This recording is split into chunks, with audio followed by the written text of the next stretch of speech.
When I was about 17, I injured my back badly after being in a car crash. The diagnosis was a Spondylolithesis at L5S1. Basically, one of the bones in my spine had slipped forward. It was painful, and it changed the way I thought about myself. I couldn't train properly, sitting hurt, and I started to believe my back was fragile. Now, if you've been told you have a spondylolisthesis, a spondylosis, or any other spinal problem, you've probably heard something similar, that you just have to live with it, or it's only going to get worse as you get older. Now, at 17, I didn't accept that, but I didn't know what to do. And this led me on a journey, one that I'm still on today, years afterwards. But over this time, I've learned how to manage my back, and I've actually taught hundreds, if not thousands of other people how to do the same. Now, in this video, I'm going to break down what I've learned and what you can do to help yourself. First thing is that I knew I needed to see someone who could help me. So I saw a chiropractor. But disappointingly, this chiropractor made things worse. Not by what he did physically, but what he did with his words. You see, he put an x-ray up on the board and he said, "You seem like a bright kid. I want you to compare your x-ray with this perfect x-ray next to you. And you just point out things that look different." So I stood there and I put my finger on it and said, "Well, I think that looks different." He goes, "Yep, that's your spondylolisthesis." "Okay, well, that looks different." "Yep, those are Schmall's nodes." "Okay, that looks different." "Yep, that's a facet problem." And he explained all these things in very technical sounding language to me. That was what was wrong with my back. Now, this had an effect on my brain. I'd gone from being a 17-year-old rugby player, a black belt in judo, to someone whose spine isn't normal and it's fundamentally built incorrectly.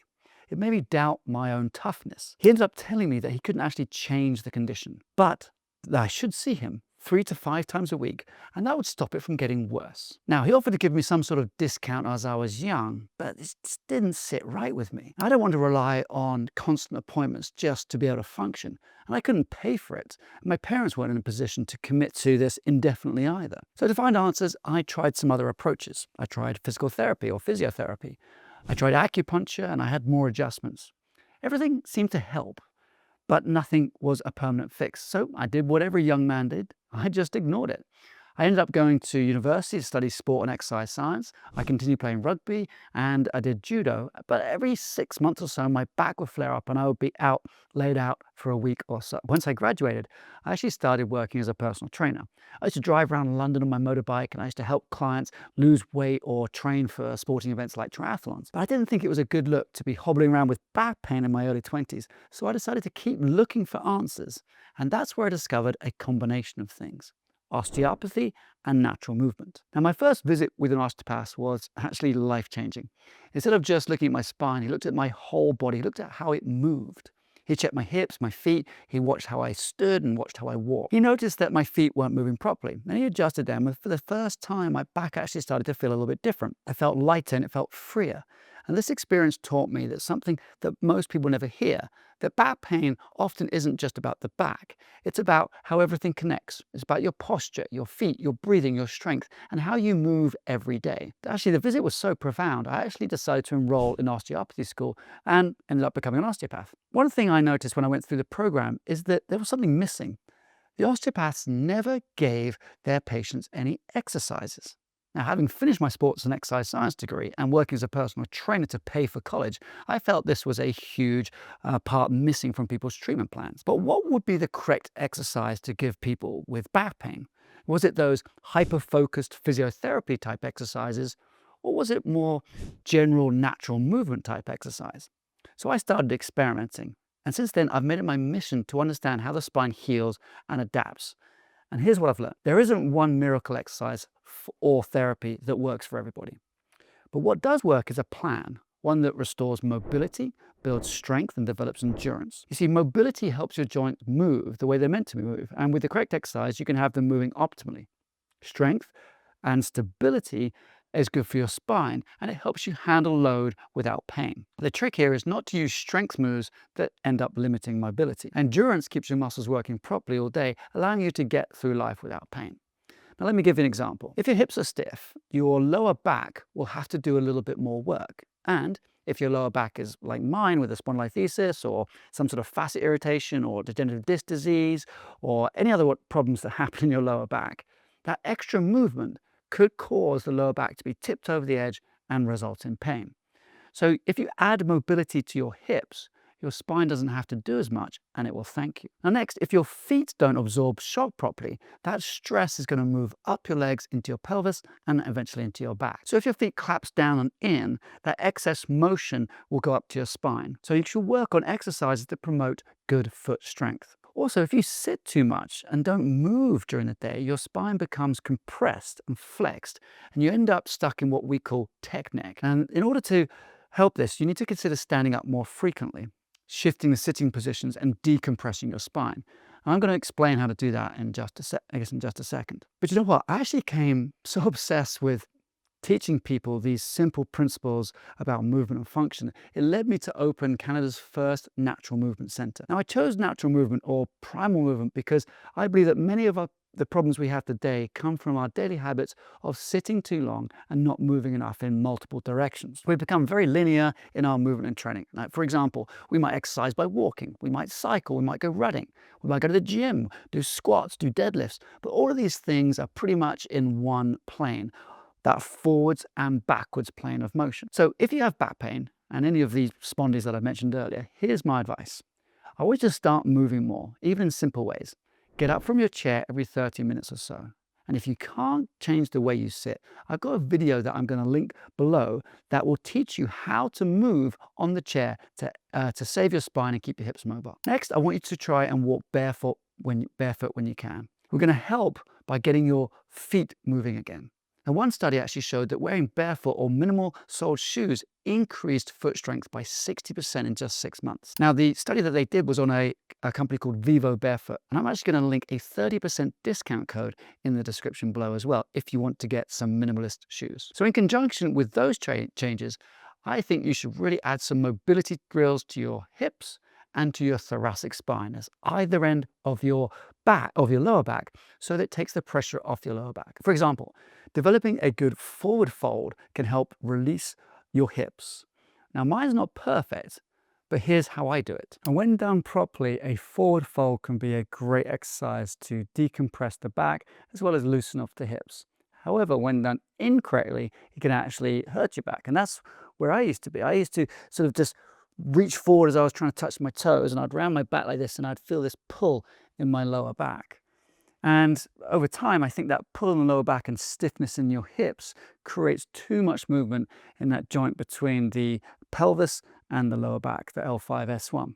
But if you do it like this, you'll actually get a nice decompressive feeling and a bigger stretch in your hamstrings. First thing I want you to do is to change the way you're standing. I want you to line your feet up underneath your hips. Go onto the outside of your feet, so the outside blade of your feet, and then pull your toes back down to the ground. What this does is it opens up the arches, brings them nice and high. From here, I want you to actually push your heels out to the side. And as you push your heels out to the side, you'll notice that your thighs rotate inwards just a little bit. So we're going to have internal rotation of the hips, which actually moves the hip joint backwards slightly and opens up your back and into your butt. So with that movement to start with, we are set in the hips. Now I want to slide the hips backwards as far as I can, keeping my back relatively straight. So I'm sliding them backwards, backwards, backwards. Slight bend in your hips is okay, and in your knees is okay. Going backwards, backwards, backwards, backwards until I'm feeling a really nice stretch in my hamstrings and butt. About there, that's as far as I can go. From there, I can then release my back. And you'll see that my back is straight here, but it just begins to bend, and now it's lengthening through here. My hands can go to the ground. Ideally, your palms should be on the ground with practice, so I'm still working on that myself. And you want to relax your head. Now in this position, you should be feeling a big stretch in your hamstrings and nothing too much in your lower back. You're going to take a deep breath in, and you're going to direct that breath into your abdomen and lower back, and you're going to feel that tractioning. Go again. Really force that breath down into your belly. And what this will do is it'll create extra pressure in your back and start to lengthen through that spine. And last one, breathe in and then breathe out. To come back up, if you're in a pain, you would need to bend your knees, hands on your knees, and come back up. If not, you can just zombie your way back up. But that decompressive breath is going to add length to those vertebrae in the lumbar spine. It's going to take pressure off the discs, it's going to take pressure off your facet joints, and it's going to help things like spondylolisthesis and spondylitis. So really give that a go. But also, there is one warning I want to give you. If you have an acute disc herniation, meaning your disc is pushing out the back and it's pushing one of the nerves, bending forwards like this can actually make that worse. So if you know you have that, this exercise isn't for you. But if you just got general lower back pain, this decompressive breath with a forward fold is going to be a fantastic way to add length into your hamstrings, traction into your lower back, and start the process that you need to change the way your body moves to take pressure away from those joints in your back. If you're not sure where to start, see a professional who looks at your whole body, not just your x-rays. Someone who checks how you move, not just what's on the scan. Now that assessment is what makes your plan personal and effective for you. Someone like that might be hard to find if you're just going to a regular physio or regular chiro. So I was just looking at people who have trained at companies like the Gray Institute in the US, Anatomy Motion in the UK, MoveNat globally, or Primal Movement. All of these resources are actually listed below. Now I've managed to get my back pain under control. And I know that if I spend days or weeks sitting at a desk, editing videos like this, my hips will actually get tight. I also know if I just jump up and go out and play one of my favorite games, which is pickleball, yes, I do love pickleball, my hips will be stiff and my back will suffer. But if I keep my hips loose, my back is fine. Now, I've worked with hundreds of people who have actually been told that their backs will never, ever get better, but they did. You see, the body can adapt. It can get stronger, more stable, and more capable than before an injury. But it doesn't happen by doing random exercises or relying on passive treatments and adjustments. It happens when you understand your body and you follow a plan designed for you. So if you've got a spondylolisthesis, spondylitis, scoliosis, or even chronic back pain, don't give up. You are not broken. With the right approach, you can move better, feel stronger, and get back to doing what you love. Now, if you want to learn more about how I can help you do this, I would love for you to book a call with me and my team. And we'll just talk about your situation and figure out what the best path forward is for you. Now, the link to book that call is just in the description below. So hopefully I'll speak with you soon, and I wish you a wonderful day.